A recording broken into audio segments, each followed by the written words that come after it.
Welcome to EconTalk, part of the Library of Economics and Liberty.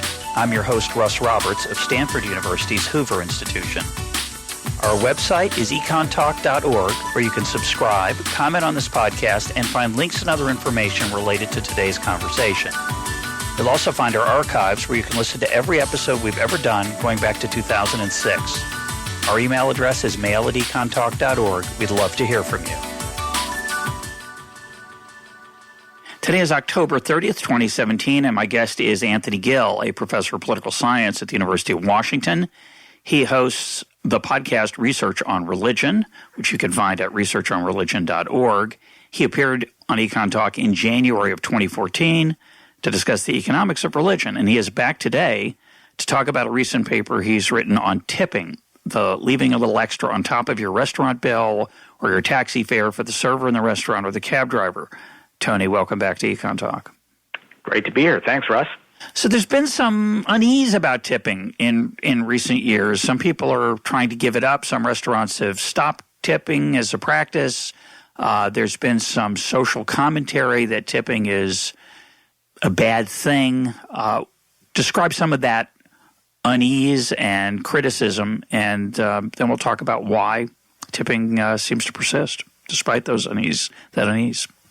Yeah, about 5 years ago or so, there was a trend in the restaurant industry toward the no-tip / living wage model of providing for the wait staff. And there's a spate of articles in popular journals from MarketWatch and Fortune magazine, Slate, that said tipping is going out of fashion. It's not pleasant for the customers, and it would be more efficient for the restaurants just to have a flat fee for the service or to price it into the actual price you pay at the end and leave less to the customer. That happened in several dozen restaurants. Most of them tended to be upper scale, boutique type of restaurants. But the movement really hasn't caught fire. It really hasn't moved anywhere. And I was watching this out of my eye. I teach tipping as a way of teaching various economic principles in my political economy class. And I said, if the no-tip movement gets any traction, I won't have anything to talk about in my class anymore. So fortunately, it didn't go away, and I thought more about it, and I said, this is such a wonderful institution. There is one thing, though. It's not just a recent trend that people are uncomfortable with tipping. It goes way back into the 1700s. In fact, there's a nice book, probably one of the only books written about tipping by Carrie Seagrave. And back in the 1750s or 1760s in London, the nobility tried to ban tipping, and there was a riot that the servers or the valets that were receiving the tips said, no, you better keep those tips. And so the nobility backed away. So history tends to repeat itself. That's really interesting. I think about my own tipping life. It's definitely one of the hard parts about adulthood. When you go from being a kid and being treated by your parents to being an adult where you're paying for your own meal and you've got to leave a tip, there is some unease because it's hard to know what the right thing to do is at first, or at least there's some art to it, or at least there should be, as we'll discuss. So what are the arguments for tipping? Why is this a custom or norm that persists? Well, I make three arguments in my paper, and I'm sure we'll discuss them one at a time. But the most common one, and the one I teach in my political economy class that resonates most with students, is that it helps to solve a principal-agent problem, wherein the restaurant manager cannot be on the floor monitoring the servers all the time. They need to have some kind of incentive to make sure that the servers are doing a good job and picking up on the subtle cues that the customers are giving. This gives more power to the customer, actually. It allows them to say, hey, I would like to be left alone with my date here, or could you please hurry the service along? I have to get to the Broadway show. The curtain's about to go up. So that solves the principal agent problem. The other argument I make is that it allows for voluntary price discrimination, and this is a little bit more of a subtle and unusual argument, but it allows the restaurant owner to shift the decision about how much to charge for service to the customer. Now, one would think that one would naturally not pay anything for that because we always tend to want to pay the least amount for anything that we can get. But the fact that there's a norm, there's a suggested amount that we know in society, the 15% or 20%, which should, by the way, Russ, help you alleviate some of that uncertainty there. Your parents should have taught you a good 15% tip is what you should leave. So that sounds pretty easy. And now with the smartphones, we all have our easy calculator for these things.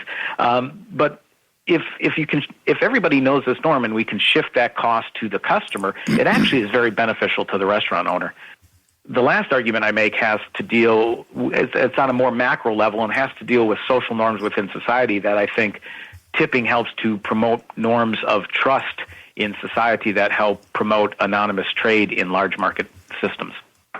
I'm going to defend my parents to start with, because if everybody tipped exactly 15%, there's not much role for tipping. It's just a strange, weird custom that is developed to divide the payment to the restaurateur between the formal check and the tip part. It's just a 15% surcharge. It's on all prices.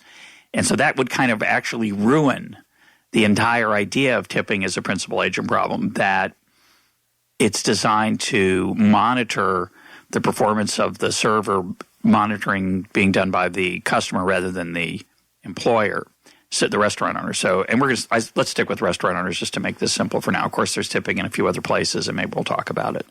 But my point is that if everybody just blindly and mindlessly tips 15% for good service and bad service, then it's not a very interesting institution. The institution becomes interesting when you have the freedom to tip 10 or 20 or nothing, as some people will cruelly leave a penny as a tip because they're either angry or offended by the service.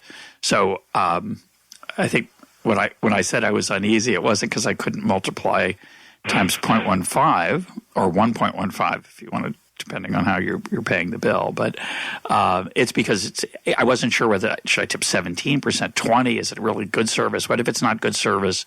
And I think even though I'm very sympathetic to your argument for tipping and have made it myself many times in class and elsewhere, there is a challenge when people don't feel comfortable leaving a small tip, because then it doesn't perform its function. Right. So maybe I should clarify. It's not a norm that just says you must always leave 15%, but within 15% within a range. And in fact, if you're feeling much more generous, if you had wonderful service and the wait staff was just wonderful, feel free to leave 20, 25, 30%, and some people even leave much more. I know I have on many occasions. But on the other hand, there's also the ability to withhold. And I remember this being taught to me when I was younger that, if the service, you should always tip 15%, but if the service isn't really that good, drop it down to 10% or 5%. If it gets really bad, and I've been to restaurants with my family where it's been horrible, we'll just walk out with no tip as a signal. So I know many people, when I talk to them about this, say, well, yeah, I feel like I always have to leave 15%. So why doesn't the restaurant just put 15% on and make it easy for everybody else? I say, well, the possibility that you can withhold the tip is really what motivates the principal agent problem, or at least the solution to the principal agent problem, as well as the possibility that you could leave 20, 25, 30%. And of course, some restaurants with large parties in particular will, meaning if a lot of people are eating at the table, put a tip automatically on the bill without giving you any chance to do your job.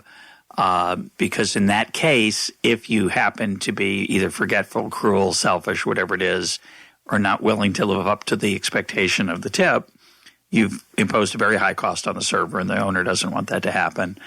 So they often will impose a mandatory tip, which is an oxymoron. That's interesting. I have to admit here that part of my interest in this is that I used to work in the pizza industrial complex, or Big Pizza as it's sometimes called. And the restaurant that we were at would always add tips on to parties. I think it was 6 or 7 or more, especially if they were teenagers. Yep. There was a big concern about that. And this, for me, in class, this opens the door to teaching about collective action problems. Because if you have 6 or 10 people at the table, everybody kind of wants to chip in, but, maybe I don't have to chip in as much because that person next to me just flashed a big wad of cash, and they'll chip in a little bit more.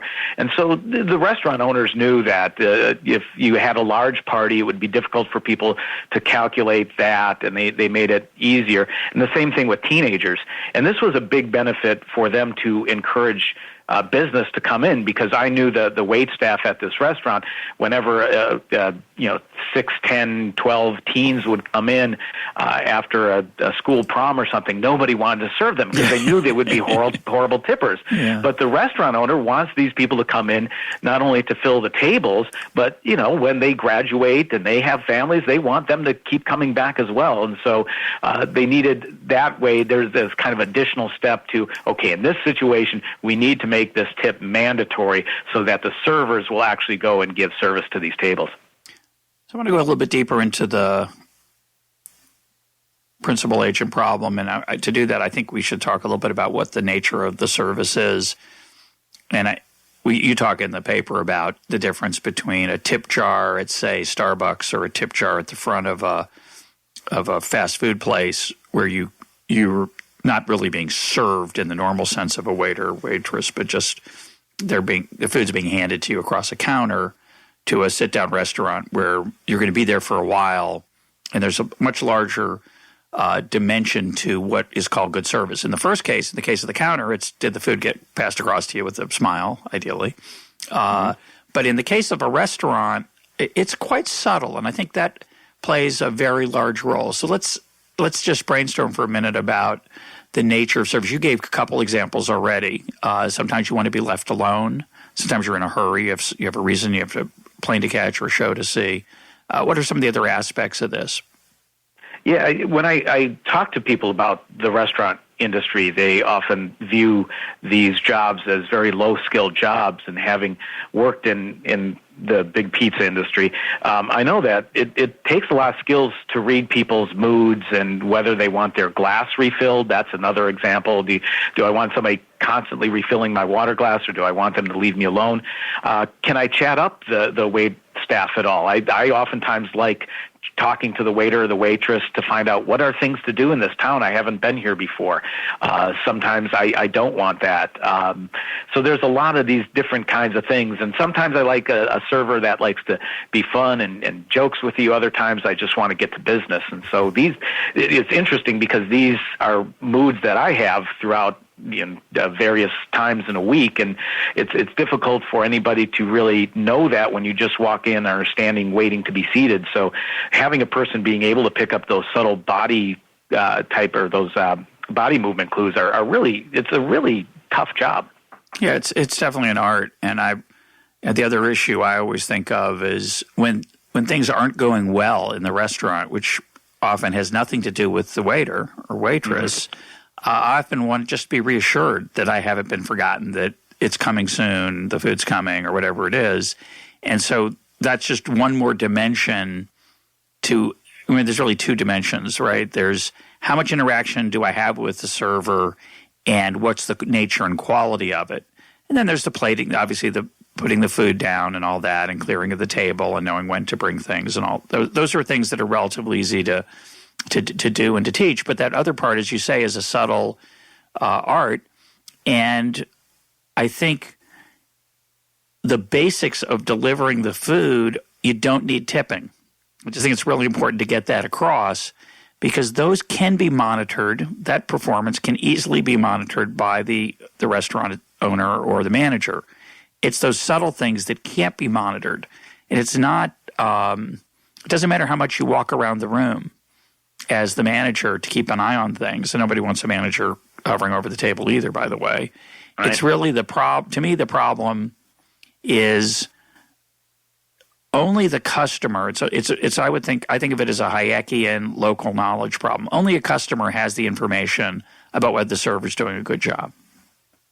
Exactly. Yeah. In fact, I use that in the paper to say that the knowledge is very, very local at that specific moment in time in that specific table. A table just 10 feet away might be entirely different, and so you have to treat that differently. And so you need these people that can use that information and provide the best service possible. I think that's just a really neat thing, and I've talked to many wait staff about how do they do this? How do you know who's going to be a good tipper, who's not going to be a good tipper? It's just a fascinating science of body language.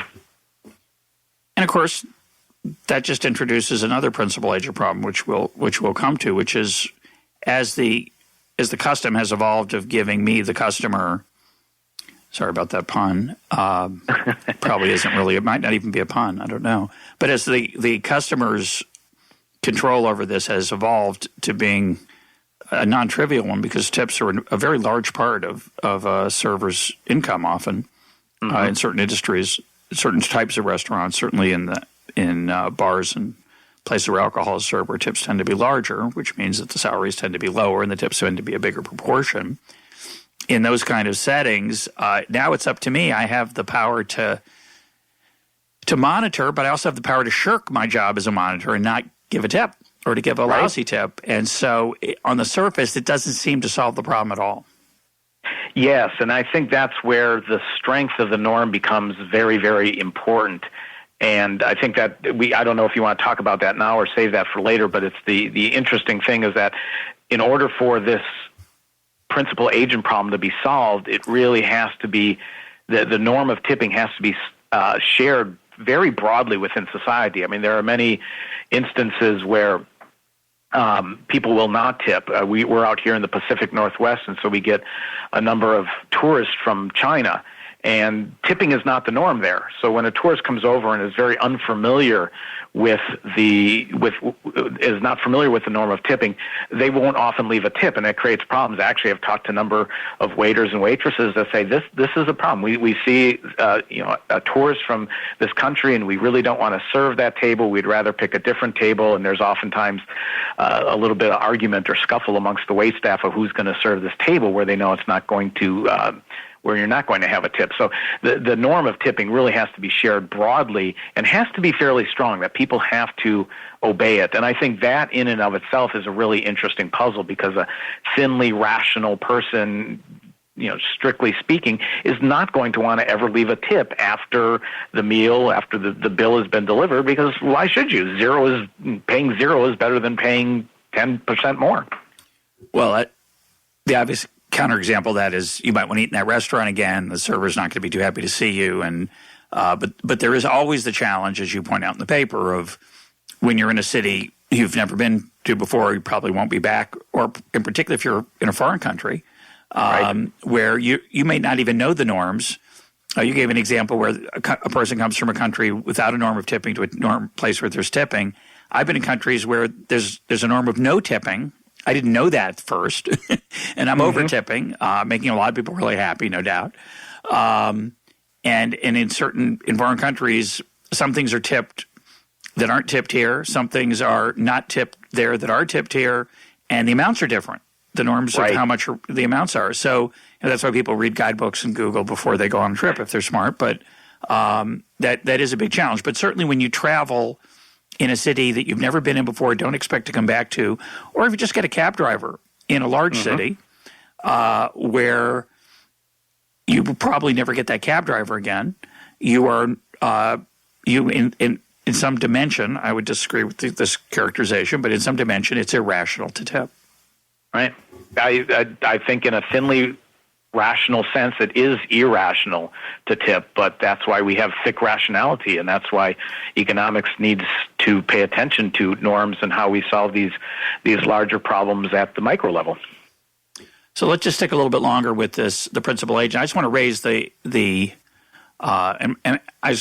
make it clear, I think tipping is a really beautiful thing, but I am open to the possibility as it outlives some of its usefulness. So I want to be a little bit critical of my view and your implicit view in the paper, which is, it solves this principal agent problem. Well, there are other ways to solve it.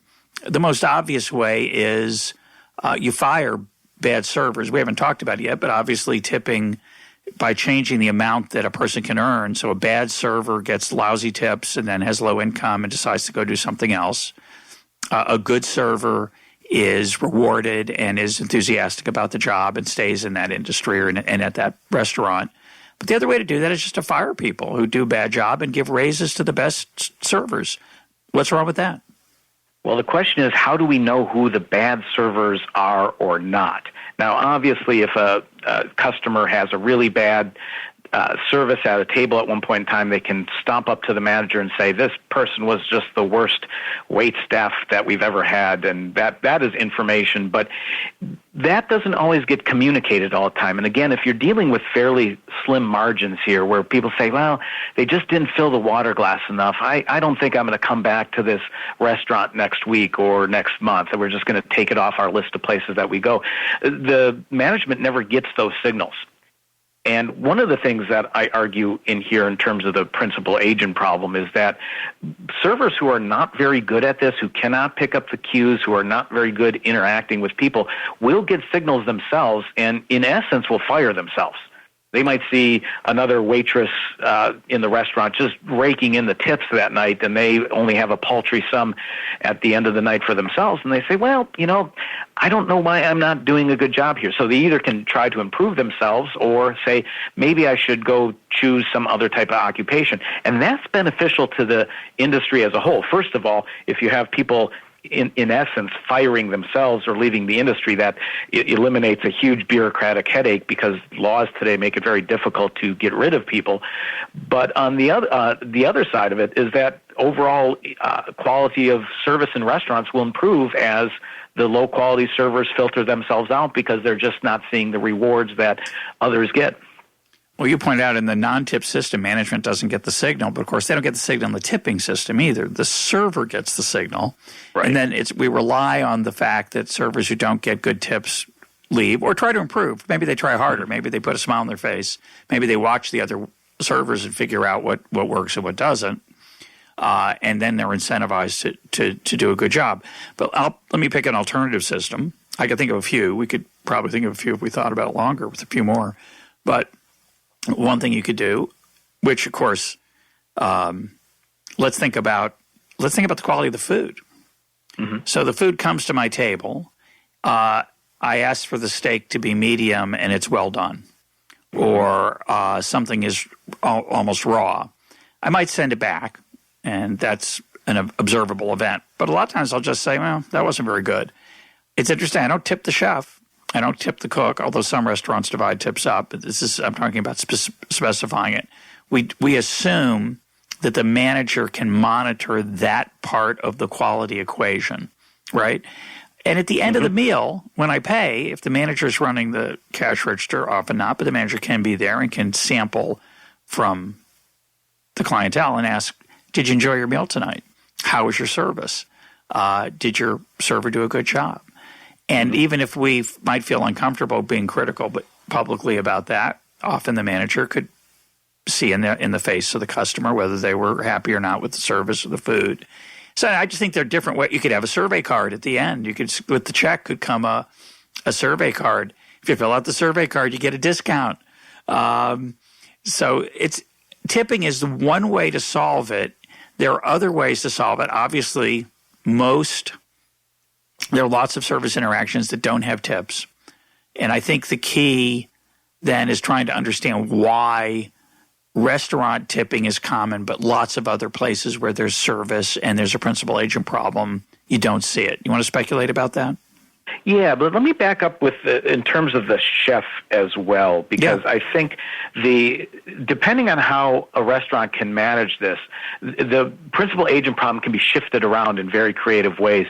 I know that a number of restaurants, the servers or the wait staff actually shares their tips with the servers. My son was a person who brought out the food and cleaned the tables this summer at the Duval Tavern, and I was surprised to find out that he was getting some tips. I said, "You're not doing anything important, son," but the wait staff really wanted him to do a very good job of clearing the table for the next person to come in, so they incentivized him to do a good job by sharing some of their tips. And sometimes they even share this what they call the back of the house, the people making the food, because if you're your salary is based upon the tips that you get, you want to make sure that the order is right. So when the steak comes out and it looks a little bit too done, you're going to go back to the table and say, I think we made your steak a little bit too well done, Russ. We're going to take care of that for you. Let me give you another glass of wine. And so everybody kind of helps. This helps to shift the monitoring around, I think, in very creative ways.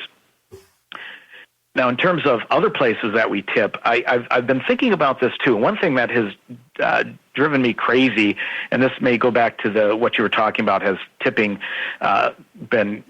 lived past its usefulness, and we've been oversaturated with this, is these self-serve yogurt shops. And I love self-serve yogurt shops, but I will go make my own yogurt. I put on my own toppings, and I just go up to the counter, they weigh it, and then charge me a certain amount. And then I see a tip jar there, and first time I saw that, I said, you've got to be kidding. Right? I should be tipping myself because I did such a good job. But why am I doing this here? And I look at those jars, and for the most part, I just see a few coins in there. And I think what is happening is that as inflation has gone up over the years, the value of a penny or a couple nickels and a dime loses its. I don't want to carry it in my pockets anymore, so people end up with a yogurt for $4.89 and just go ahead and drop the 11 cents into the bin. So, the people there at the counter can pick up a little bit of the residual in terms of that because people don't want to pick it up. But any place, and I've thought about this, I have my students think about this too, any place where you tend to get repeated service interactions and service interactions where you do have to customize the service a little bit. So barber shops are an example of this. Coffee shops where you want a specific drink, one of those 5 adjective lattes with a special smiley face drawn on it. You tend to tip there. I would tip for a drink like that, but I rarely ever tip for a cup of black coffee. It's just pour me the coffee. That seems pretty easy. It's like a transaction at McDonald's. So when you start going down the list and thinking about those different places, you do see where you have repeated interactions. The one place that surprised me, and I didn't learn this until about a year ago, that you're supposed to tip the housekeeping service at hotels. I do. You do? I do. How long have you? I've been doing it for a long time. Okay. I leave $1 a day, sometimes a little more if I've got family members with me who are not as clean as I am. Yeah. More likely to leave a mess behind of some kind. No, I try to leave at least $1 a day. But again, that's a strange interaction because I don't see the person. I almost never see the person. Right. And this last trip, I happened to not get maid service, and I just tipped for 2 days. And I just tipped double. I just put $2 or $3 down, more than I normally would, because even though I only got 1 day of service, I figured it's a little dirtier than it normally would have been if I had gotten it every day. But I want to make a distinction here because I think it's important. I don't know how important this whole topic is. I love it, but it's because it's such a fun application of incentives, et cetera. But I think there's a difference between the restaurant and I'm going to give you 3 places where I'll give you 4 places where I tip regularly. Okay. And I think 3 of them are similar and one's very different. And I think it helps, illuminate the one that's different as well. So I tip the woman who cuts my hair. Mm-hmm. I tip a person who carries my bags up to my room. Mm-hmm. I also tip the person at the airport who checks my bags at the curb. I don't check them inside. But at the curb, tipping is expected, and I do so. Mm-hmm. And I tip at restaurants.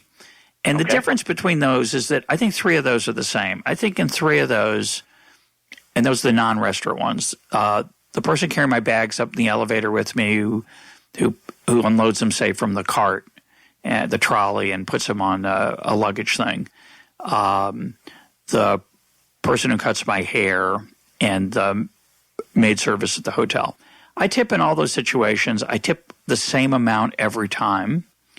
It has nothing to do, I would argue, with the service. There is a chance that if it was really horrific, I wouldn't tip, but I don't think I've ever done that. And in particular, I want to emphasize I always tip the same amount.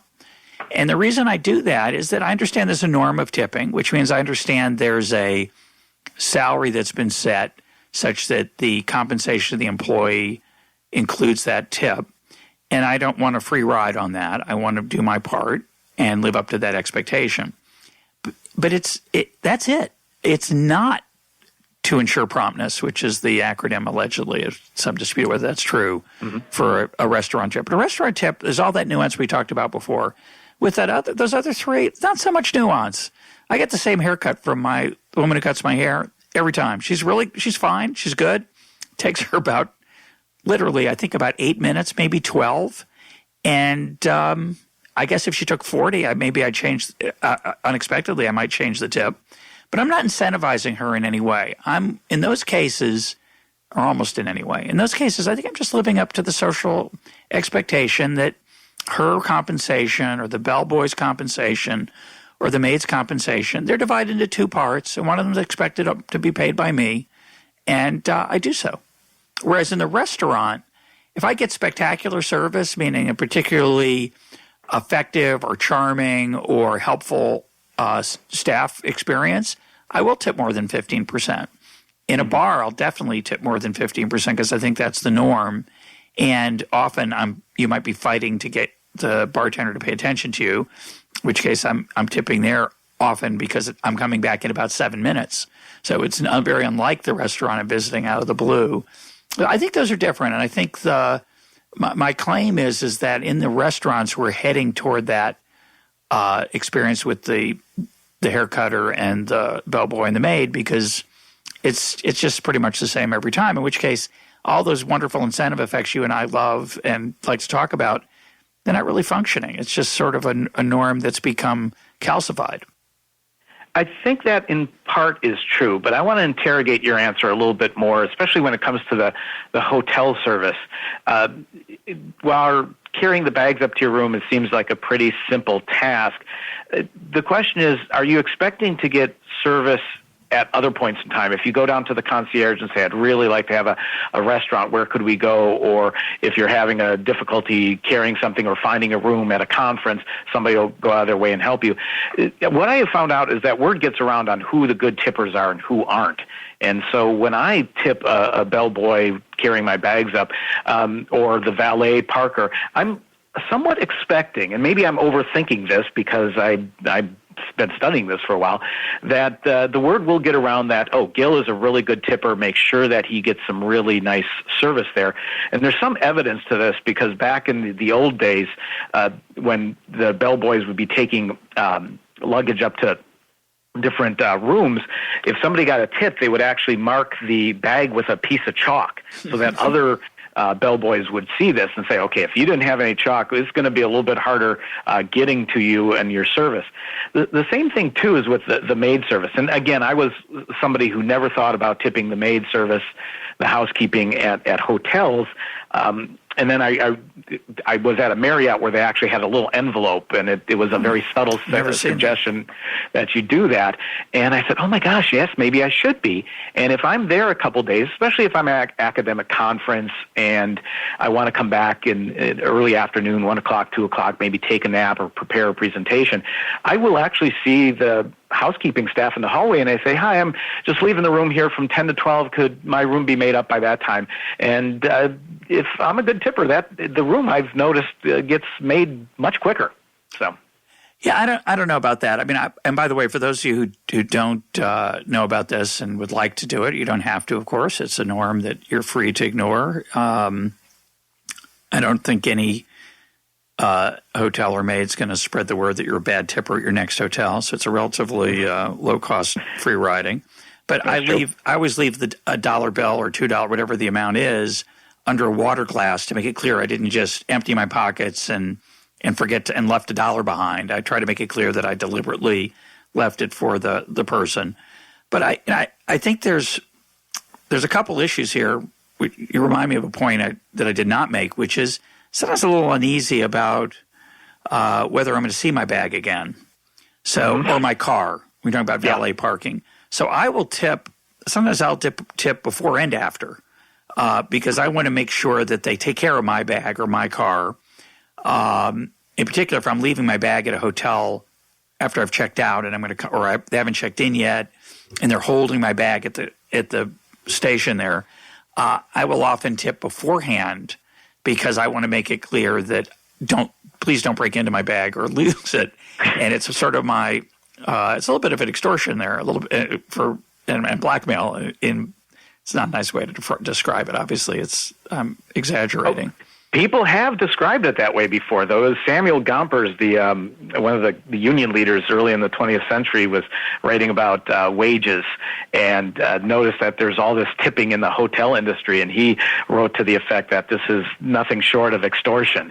Many people have viewed it that way. In fact, there's one of the dangers of tipping, and I recognize this fully as a danger, is that if everybody starts putting their hands out for tipping, it really is going to discourage a lot of business. So this is one of these norms that it could be very fragile. If you try to ask for too many tips in too many places, it just might have a harmful effect on the norm in general. Yeah, I've got to bring up a photograph I took a few weeks ago, because this is another piece of this puzzle we haven't talked about. See if I can find it. I was at the Phillips Museum, which is I found it here. It's in downtown Washington, D.C. They have the Boating Party by Renoir is the prize of their collection, and they have a very nice exhibit. I don't know how long it goes till. But if you're interested in Renoir, the Boating Party, or art generally, you might enjoy it. So I was there with my wife, and she checked a coat. And I want to mention, by the way, that there are times I take my own bags up because I don't want to deal with that interaction of the tip, and I also don't want, not to save the money. I don't want the other person with me on the elevator, and if I can carry it, I'm happy doing it. There's something luxurious and pleasant about somebody carrying your bag for you. Sometimes I might be in that mood, but a lot of times I'll take it up myself because I just don't want that interaction at all. So at the coat room of the Phillips Museum, there is a sign. Because coat rooms are a place that there is tipping sometimes for the reasons similar to the bag and as a way to prevent anything's going wrong. Some people tip, and they tip as a thank you after. But at the Phillips, it says, no, big sign, big letters, no tipping, thank you. I don't know why they're saying thank you. Thank you for not tipping. If you feel the need, please donate to the museum via the cash box near the entrance. So, which is a bizarro sign. The need I feel is to thank the person who handed me my coat in a pleasant way. But it kind of makes my point that they've raised the salary of that person high enough that they don't want us with that unease about the tipping. How much should I tip? Is it 50 cents? Is it $1? Is it $2? And I think they just try to get rid of that social discomfort by saying no tipping, and then to make sure people still work that window, they pay them enough to make it worth their while without a tip. It's an interesting example, and there's a little bit of history behind the coat and hat checks that I've discovered that relates to this, is that I am betting the museum actually employs the person who is taking your coat and hat and umbrella. But back in history, 100, 150 years ago or so, when hotels became more popular, you actually had the people who ran the coat checks were contractors to the hotel, and they would bid a price. It wasn't owned by the hotel, and so they were oftentimes making a calculation that says, well, if people tip us, I'm willing to, bid $100 to be there with the expectation that I might get $150, $200 worth of tips over time. So a really kind of fascinating thing, and it's a very East Coast thing too. This is where the old hotels were, the grand hotels back in the late 1800s, early 1900s. Out here in the West Coast, we don't even have hat checks, so it's kind of an odd problem for me to experience to begin with. I remember I was out in D.C. one time, and somebody said they asked me if I wanted to take my hat, and I said, no, let me explain to you about property rights. So never see it again if you're not careful. Exactly. Anyway, just to finish this section up, I think a couple things. One is, I'd be interested in data, which I don't have, and I don't know if you have, on the variation in tips across customers. There are people who don't tip because they don't know in all these settings, either because they come from a culture where there's no tipping, or they're not nice. They want to avoid having to pay that amount. But my guess is that over time, the amount that people tip, the variance in it has shrunk. that a lot of people mechanically leave a 15% tip. So that's the first point I want to make. And then I'm going to make one more, and that would mean that this whole story is not really that effective. There is some effect in quality because there's always the risk that you won't get tipped well. The other thing I want to argue, I don't agree with it, but I think there's an entangling of living wage and I'll never forget the restaurant I was in that had said on the bottom of the menu, we support the tipping system until a better one is found. Okay, that's lovely. So they wanted to let you know that they're against it, but they're stuck with it. But you could, a restaurant's alternative to that we haven't really made clear is they could pay a much higher wage. 15% higher would be one amount. 20% might be even better. I don't want to think of that as a living wage. I think that confuses public policy with a restaurant's own choices, right? Restaurants free to pay their servers whatever they want within the letter of the law of minimum wage. So, and of course, minimum wage often, at least historically, would allow for servers to they had a lower minimum wage for restaurant employees because they understood that there were tips being paid. But you could pay above that and then say no tipping. And a customer goes in there knowing that they don't have to tip and that as a result, but their prices are going to be a little bit higher because the servers are being paid more.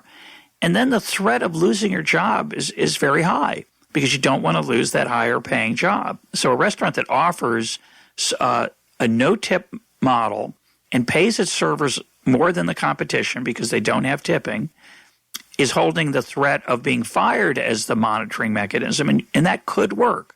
And I think there are, I don't know, there must be some restaurants that don't have tipping, I have a feeling, or where it's automatic. As we mentioned 5 years ago, this trend toward no tipping took off, and people were very excited about it, but it hasn't expanded very well. But most of the places that I've seen with no tipping tend to be higher end restaurants. They tend to be a little bit smaller, more boutique kind of wine and wine bar type of restaurants. And these are places that are going to have a higher income clientele.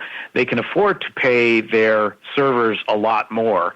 And since the places are smaller, it's a little bit easier to do this. So most of those restaurants are actually hiring experienced wait staff who've been in the industry for 10, 15 years, have a proven track record, and can make that choice of, okay, I think working at Olive Garden now for 5 years, I've really proven myself. I can really take up a jump, and I like the security of having this stable wage. It's places like an Olive Garden or a Denny's where you have a lot of first-time employees that are not familiar with the subtleties of the service industry, where this becomes really important. And I think that signaling mechanism that, yes, you're doing a great job, you're not doing a great job, is very useful.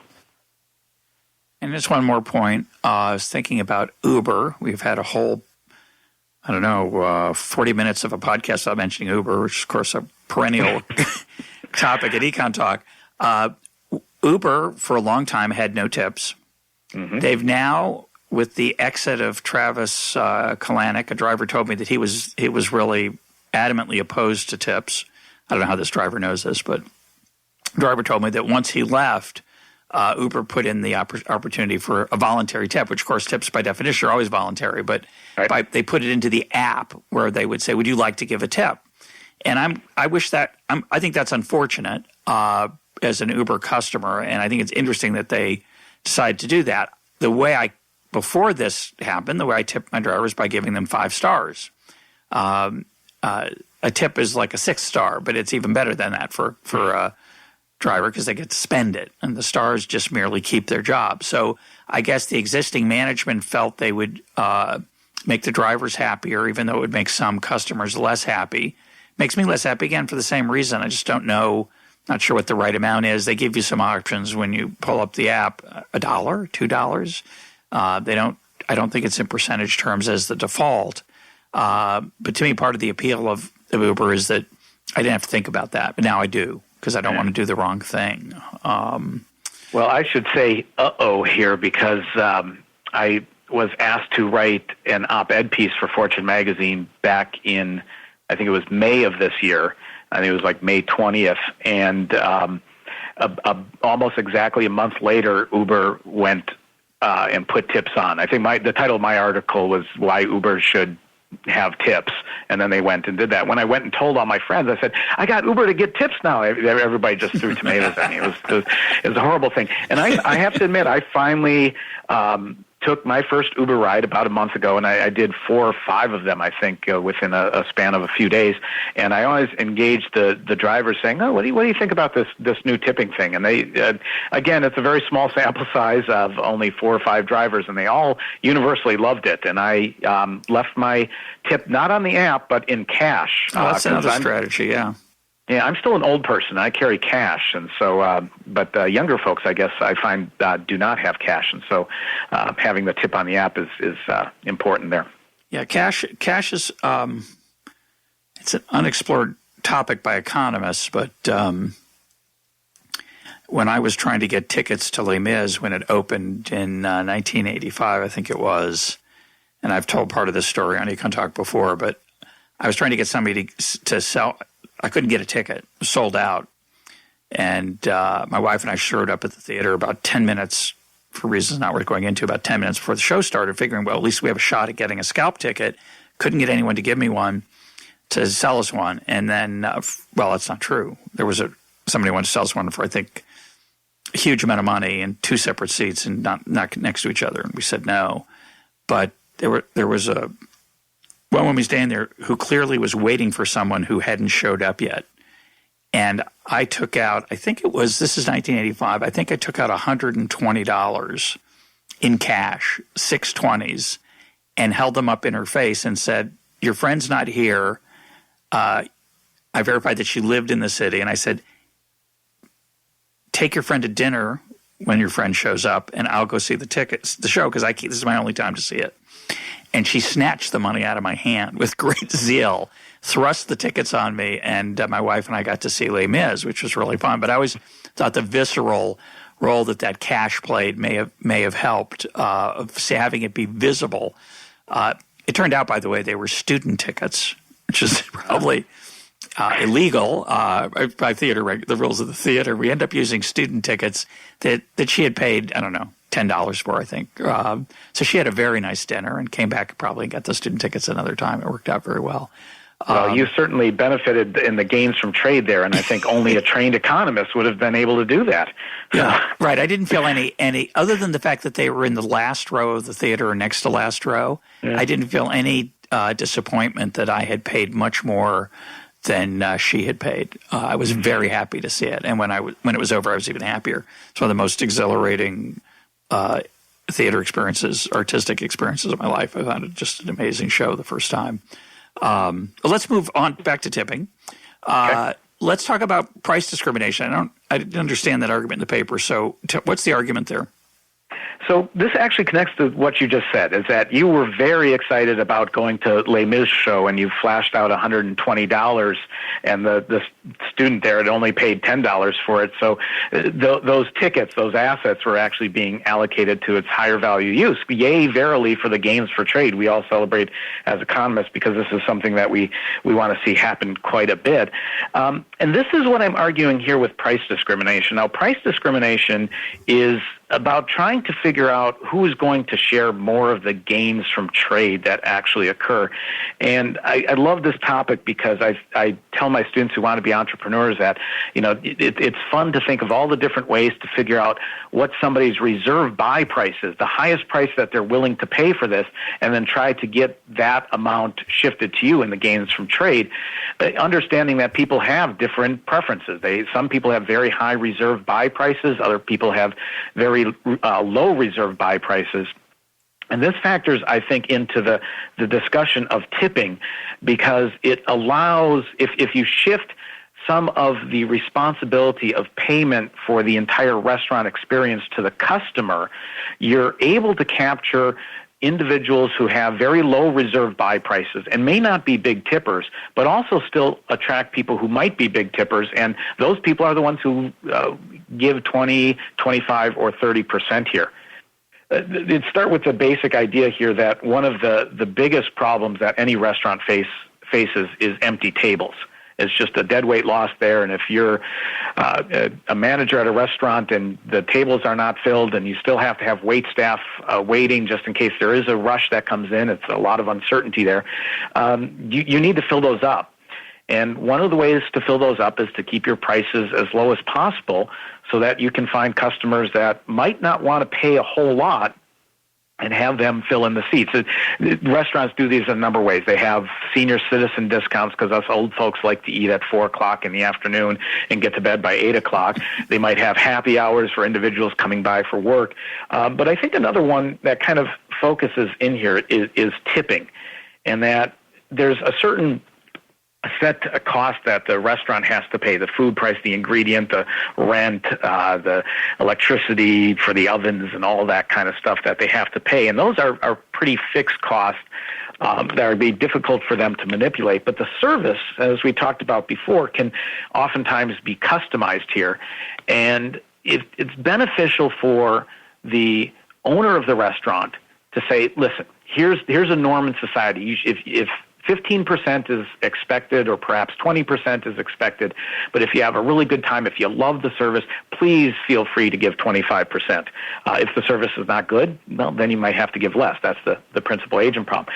But by allowing the customer to decide what they're going to pay for their the service that they get, you can separate out customers who are very gregarious with their tipping. I'm one of these people. I love to tip, and if I get great service, it's going to be 25%. So they want to attract me, but they also don't want to discourage individuals who are not big tippers. Maybe they say, I only think people should get 10%.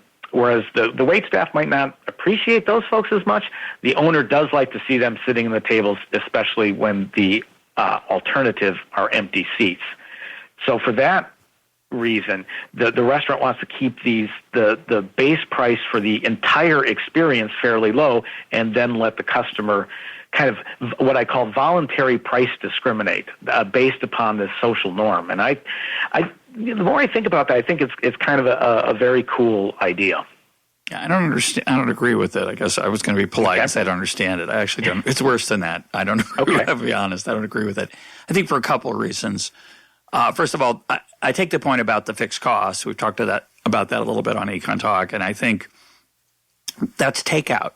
So if I want no service, I have an option called takeout, and the restaurant prices that differently. And that, by the way, is another way that the tipping helps change the price, although there are other ways you could solve the problem, obviously.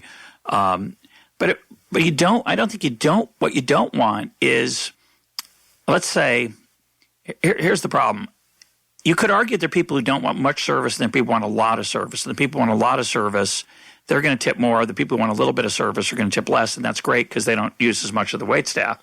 The real problem is that the tip isn't related to how much service I get. It's related to the quality of the service. Because as you pointed out before, there are people who don't want to interact much with the wait staff. And I'm going to give them a big tip. I'm not going to give them a small tip.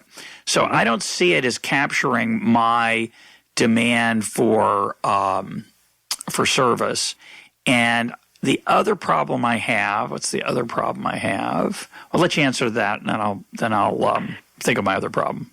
Well, let me try to present this in a way where a restaurant goes to a no gratuities model. So let's say that the average price of a meal is, let's say, $20. And you have different people, some people who value service, and they can value different service. The service they could value is, please leave me alone. Leaving me alone is really great service, but other service might be, yes, please talk to me and tell me the interesting things going on in town. And again, that can vary by individuals and time. So some people are willing to pay for that differences in qualities of service. Okay, so we have a base price of $20 for the meal, but then and then allows for tipping. Then the restaurant decides to say, okay, we're going to end tipping and we're going to add additional costs to the meal. And when it all is said and done, adds another, let's say, $2.50 to the meal. That might be enough of a difference that it chases some of these people who are not very service-oriented, whether it be very good service or leave me alone type service, away from the restaurant. They were coming in and says a $20 meal, I'm willing to give $1, $1.50 tip. Now it's $22.50 that I have to pay. Boy, I just can't do that anymore. So that chases those individuals away. The problem for the restaurant owner is they don't know what the mix of those customers happens to be at any given moment in time. And so they want to try to hit the lowest reserve price they possibly can and then shift the ability to decide, do I want to share more of the gains from trade with the waitstaff or not, to the customer. Yeah, I don't think that works. The reason I don't think it works is that if I come in for my $20 meal and I don't tip, then I'm not covering the costs of the waitstaff. And so I'm free riding on that. And that ends up being paid either by waiters and waitresses quitting and high turnover in the part of the restaurant. The restaurant doesn't want that. I mean, that's a disaster. And in fact, I would argue that the people who tip poorly, as you point out in the paper, they're going to have, if they become known as poor tippers, then obviously this is going to be a different scenario when you have repeat customers versus one-time customers. If you have repeat customers who tip poorly, they're going to draw less attention from your waitstaff, which is not a good thing from the owner's perspective. Unless you want to argue that, well, they're not really willing to pay the full cost of the meal, which is in fact $22.50, right? If the meal costs $22.50 because 20 of it is for the everything else and $2.50 is to cover the cost of the time of the waiter or waitress, then the person who gets away with the 20 is taking money. And I don't want that customer. I don't want that customer. If that was common, you'd have to get rid of tipping. Because the system would not be effective. I think that's the flip side of people of doing the monitoring for you. It's not just doing the monitoring; they're also keeping the waitstaff happily employed. Right, and I would agree with that. If you have a customer who comes in repeatedly and doesn't cover the cost of the food, beverage, and the service, that customer can be rather problematic. And if that's the bulk of your customers, that's a disastrous model for you. But the question is, to what extent are these just occasional diners that come in?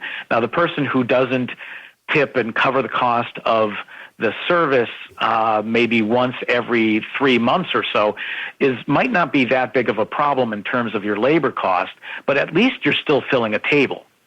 Right? Yeah, I take that point. I think I take that point, in which case you want to have you don't have to argue for that to be true that you have tipping in quiet times or different kinds of encouragement, different norm for tipping maybe in quiet times. I don't want to miss our conversation about tipping in places you never expect to come back to. So let's move on to that. Let's talk about why is it, and I certainly have done this numerous times, I suspect you have too, why is it that people tip in restaurants they'll never come back to, cabs they'll never be in again? And of course, many people listening to this would say only an economist would think this is a puzzle, but go ahead. It seems like such a horrible thing, but I think only an economist who hasn't read Adam Smith's Theory of Moral Sentiments would think that's the problem. I know it's one of your favorite books, but because we always have that impartial observer sitting somewhere in the background wagging our finger at us if we're not obeying social etiquette or something. The argument I make here, and this is a perennial problem, let's restate it so the people understand it, that if I'm driving across country and I stop at a roadside diner that I know I'm never going to come back to, they charge me $10 for a meal and are expecting a tip, well, I don't have to leave a tip because I'm not going to come back, so I'm not expecting future service, and I paid the tip at the end of the meal, and so everything's said and done by the time I pay the bill, so there's no reason I should pay a tip, but we know that lots and lots of people still tip. And the argument here is because that's how we were taught growing up, that is what you do. That's what kind people do. That's what we do here in the United States. It's a very important norm. And the question then becomes, why is this the norm? It just seems so odd. And one of the areas that I think economists have not paid enough attention to is this issue of norms within society. There are rules, there are social etiquette or manners that allow us to negotiate between individuals. The space on a bus, whether you get in front of a line, whether you hold the door open for older people or not. Those are important things that we do on a day-to-day basis that establish reputations between individuals. Now, the argument I make here is that as market economies grow, and this goes back to Adam Smith, specialization is important for an economy to grow, but you need to expand the market as specialization increases. But as markets expand, a trade becomes more anonymous. And as trade becomes more anonymous, I start to worry about whether or not I know the intentions of somebody else. And if I'm very nervous about whether or not somebody is going to fairly trade with me, that they're going to give me the product that they specified, the quality that they specified, I might be very reluctant to do that. And so I think that society has developed a number of norms of signaling trust throughout society to enhance the ability for anonymous trade. Now, this gets real fuzzy. This is not something that can be easily modeled, saying, well, who was the person that first decided it? Did they consciously decide it?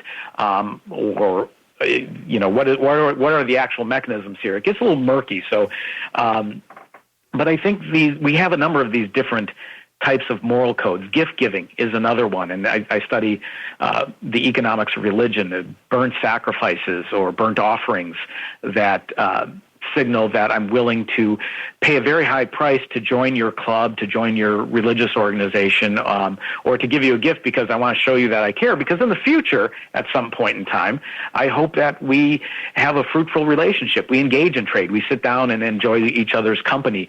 So I'm willing to burn some resources. And I think that's what tipping in part represents, that you burn some resources when you really don't have to signal to the rest of the world that says, hey, I'm a pretty good person, and if everybody else does that, I'll know that everybody else is a good person, and so that'll just make our future interactions a little bit easier.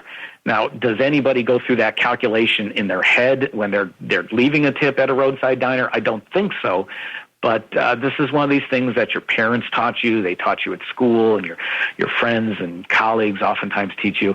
And I ask my students when they get a little bit skeptical on this kind of argument, like, is that really what goes on? I said, well, if you go out on a first date and you're thinking about this person might be my future spouse and living with them for a long time, and we go to a restaurant and the person doesn't tip very well, what does that tell you? And people go, oh, yeah, I won't go out with that person again. Well, it tells you that, yeah, they're a little bit cheap and they're willing to cut corners at times. And, sometime in the future when the going gets rough, I don't want the person who's going to cut corners. I want a person who I know can trust. And I should note that my own personal story is one time I went out on a first date and with a very nice lady, and I pulled out a coupon to pay at the end of the meal, and that was the last time I ever had that date. So I ever dated that person. So these signals are very subtle, and they're kind of woven into the fabric of our society. I don't know how these things get started, how they are perpetuated. Interesting thing to think about, but I think there's something to it there. I think the right word there is opportunism. If you act opportunistically, you're sometimes considered clever. Wow, you avoided having to pay the tip. But that's not a characteristic I want in a spouse. It is someone who will think of themselves over the person across from them, right? And I think the key part of the impartial spectator and the norm of tipping in that diner is that I saw that person's face. I interacted with them as a human being, and I know they expected a tip. So, yes, I could happily, or actually not in my case, but one could happily not leave a tip and feel smug and smart. Wow, I did the profitable thing. I avoided that extra charge, and now I can drive down the road and have more money for something else. But just like Econ 101 taught me. Right, exactly. Right. I'm maximizing my utility. Leave me alone. Yeah. But I saw that person's face, and although we didn't talk about it beforehand, I know that there was an expectation that I would live up to my side of the bargain. They lived up to their side of the bargain. They brought the food. They smiled. They did all the right stuff. And, of course, they're not really working for me. They're working for their employer, but they are working for me. And I didn't live up to my side. Now, some people can get delight in that, but I would argue, as Adam Smith would, they don't have so many friends. Having said all that, I would suspect that people who work in roadside diners that get a lot of transient traffic might have slightly higher wages because the average tip will be lower. So it doesn't work perfectly. I always want to make that emphasize that point. No, I think that's true, and it would be an interesting study to conduct the places that have much more transient type of restaurant customers than, say, the local neighborhood diner where everybody knows your name. I think that would be the case. You'd also have to control for a lot of things that many of these roadside diners are in places that have lower living standards, et cetera, et cetera. Yeah, so we'd have to put the denizens of regression analysis to work for us. Yeah, lower rents to attract people to live there. Yeah, for exactly. Sure, yeah. My guest today has been Anthony Gill. His podcast is called Research on Religion. Tony, thanks for being part of EconTalk. Been a joy. Thank you, Russ.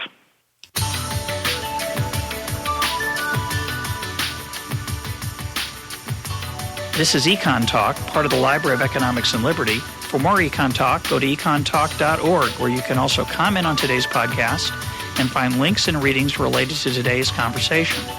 The sound engineer for EconTalk is Rich Goyette. I'm your host, Russ Roberts. Thanks for listening. Talk to you on Monday.